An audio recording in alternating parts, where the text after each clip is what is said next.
सुप्रभात। देवता भी काल का कलेवा है। देवता भी काल का कलेवा है। यह हमारी आज की आध्यात्मिक चर्चा का विषय है।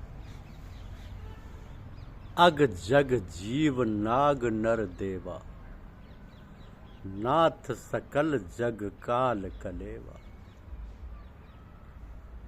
अग जग जीव नाग नर देवा, नाथ सकल जग काल कलेवा। देवता मनुष्यादि चराचर जगत काल का कलेवा है। देवता भी काल का कलेवा है। जलपान की सामग्री। आप कलेवा का भजन क्यों करते हो?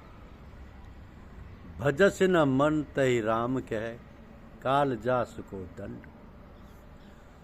भुवनेश्वर कालहु कर काला। काल के भी काल जगत के स्वामी भगवान राम का भजन क्यों नहीं करते? जो सब मरण धर्मा है, वो आपको मृत्यु दे सकता है, मृत्यु से बचा नहीं सकता। देवता तो स्वयं मरण धर्मा है, वो तो आपको मृत्यु दे सकते हैं, मृत्यु से बचा नहीं सकते। देवता आपके मनोगत भाव भी जानने में सक्षम नहीं है। देवर्षि नारद हिमालय की गुफा में तपस्यारत थे। देवताओं के राजा इंद्र को लगा कि नारद जी तपस्या करके उनका पद यानी इंद्र पद लेना चाहते हैं। तो देवताओं के राजा को इतना भी नहीं मालूम कि नारद किस लिए भजन कर रहे हैं। क्या वे आपकी मनोकामना पूरी करेंगे? भगवत पथ में यदि कोई रुकावट है तो देवता है, नारद ही नहीं। जो भी भजन में अग्रसर हुआ, देवताओं ने उसे गिराने का भरपूर प्रयास किया। सामान्य मानव को भी वे इस पथ पर जाने नहीं देते। इंद्रिय द्वार झरोखा नाना, तहते सुर बैठे करी थाना। आवत देखें विषय बयारी, देहठ देहि कपाट उधारी। देहठ देहि कपाट उधारी। इंद्रियों के द्वार हृदय रूपी घर के अनेकों बताए ने। प्रत्येक झरोखों पर देवता अड्डा जमा कर बैठे।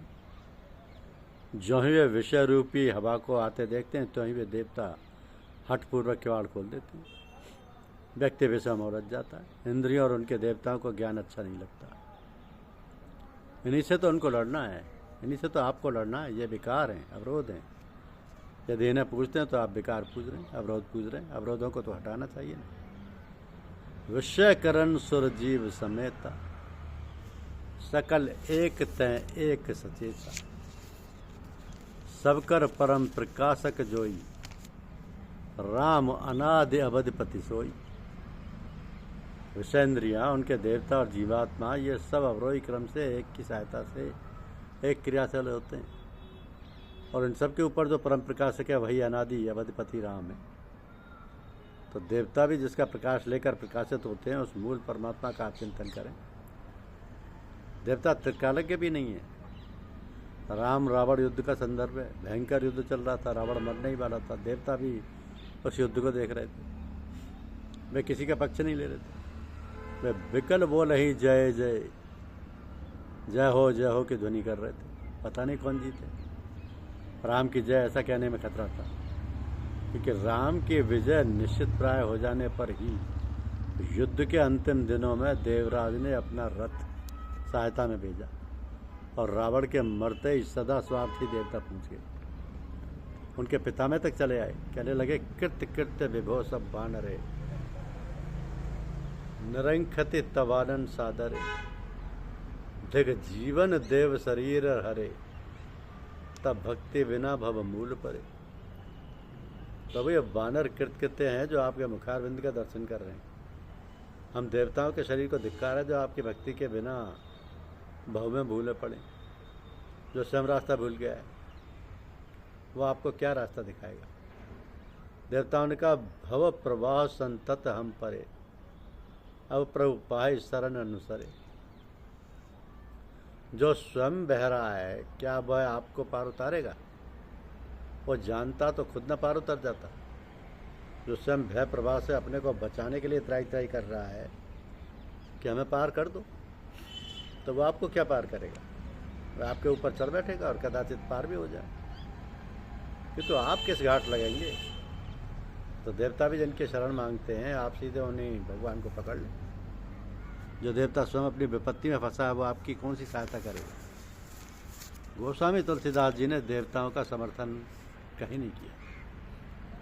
माया बेबस बेचारे, वे माया से बेबस हैं बेचारे, उनके पास चारा नहीं, तो आप क्यों जाते हो उनके पास।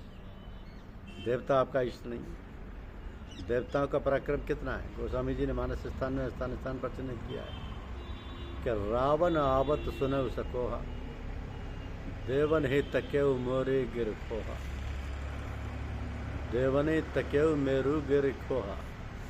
रावण को क्रोधित आते सुना भर था, लड़ना तो दूर केवल सुना था कि क्रोधित होकर आ रहा। देवन तकेव मेरे गिर खोहा, देवता मेरू पर्वत की कंदरा में जाकर छिप गए। लेकिन देवियां कहाँ तक भागती। रावण ने उन सबको पुष्पक विमान में बिठा लिया। तो देव जक्ष गंधर्व नर किन्नर नाग कुमार, जीत वरी निज बाहुबल बहु सुंदर बरनार। अपनी भुजाओं के बल से इन सबको जीता, इनका वर्ण किया और निशाचरों में वितरित करके उन्हें देवलोक जैसी सुख भोग की व्यवस्था देकर सुखी किया। देवताओं ने सुना कि परिवार तो रावण क्या कह दे, तो बिना परिवार के अकेले जाए जी करके ही क्या करते, उन्हें छुड़ाने लंका पहुंच गए। रावण ने उन्हें भी सेवा कार्य में नियुक्त कर दिया। कर जोरे सुर दिसप विनीता, विकट विलोक सकल सबीता।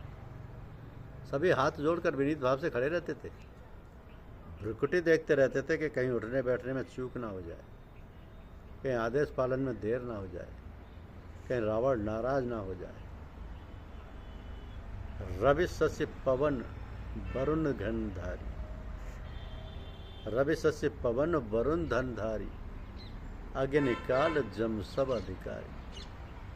सूरज चंद्रमा अग्नि यमराज कुबेर और देवताओं के सभी अधिकारी रावण की आज्ञा का पालन करते थे, भयभीत रहते थे और प्रतिदिन उपस्थित होकर रावण के चरणों में नमन करते।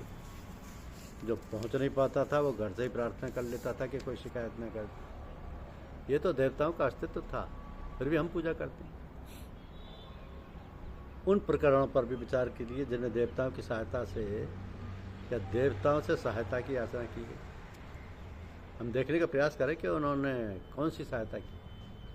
एक बार निशाचरों के आतंक से त्रस्त पृथ्वी गाय का रूप धारण कर देवताओं के पास गई कि मेरी रक्षा कर। उन्होंने उत्तर दिया कि हम तुम्हारे कष्ट निवारण में असमर्थ हैं। पृथ्वी के साथ सुर मुनि गंधर्व सभी देवताओं के पिता में ब्रह्मा के पास पहुंचे। ब्रह्मा ने सब जान लिया कि ये क्यों आए हैं। मन में अनुमान लगाया कि मेरा भी तो कोई बस नहीं है। बोले जिसकी तू दासी है वे अविनाशी हैं, उनका कभी विनाश नहीं होता। वे अजर अमर शाश्वत और अमृत स्वरूप है, उन्हीं की प्रार्थना करें, वही तुम्हारे हमारे सभी के सहायक है। समस्या थी, उन परमात्मा को ढूंढा कहा जाए। पूर्व वैकुंठ जान के कोई, को कह पैने तो बस प्रभु सोई। कोई देवता उन्हें वैकुंठ चलने के लिए प्रेरित कर रहा था, तो कोई कह रहा था कि क्षीर सागर में भगवान रहते हैं। उसी समाज में शंकर जी भी थे, किंतु उन्हें बोलने का अवसर ही नहीं मिल पा रहा था। किसी प्रकार एक वचन कहने भर के लिए अवसर मिला। अवसर पाई वचन एक कहूँ, तो वह बोले कि हरि व्यापक सर्वत्र समाना, प्रेम ते प्रकट होई मैं जाना। अग जग मैं सब रहते विरागी, प्रेम ते प्रभु प्रकटाई जिमागी। भगवान शंकर ने अपना जाना हुआ उपाय बताया कि भगवान कण कण में समान रूप से व्याप्त हैं। संपूर्ण हृदय से मन को समेटकर उनके चरणों में लगा दो, वे तुरंत प्रकट हो जाएंगे। उनका मत सबको स्वीकार हो गया। ब्रह्मा ने भी समर्थन किया। उस विधि से स्तवन होते ही आकाशवाणी हुई कि तुम लोगों का दुख हम दूर करेंगे। तो इन समस्त प्रकरणों में देवताओं ने कौन से निर्णय दिया और कौन सी सहायता की, जिनको ये भी ज्ञात नहीं है कि भगवान का चिंतन किस प्रकार से किया जाता है। आपका कौन सा मार्गदर्शन करेंगे। परम कल्याण का रास्ता जिनको मालूम नहीं है, भला वे क्या कल्याण करेंगे। धन्यवाद। यूट्यूब चैनल को लाइक और सब्सक्राइब अवश्य कीजिए। शुक्रिया।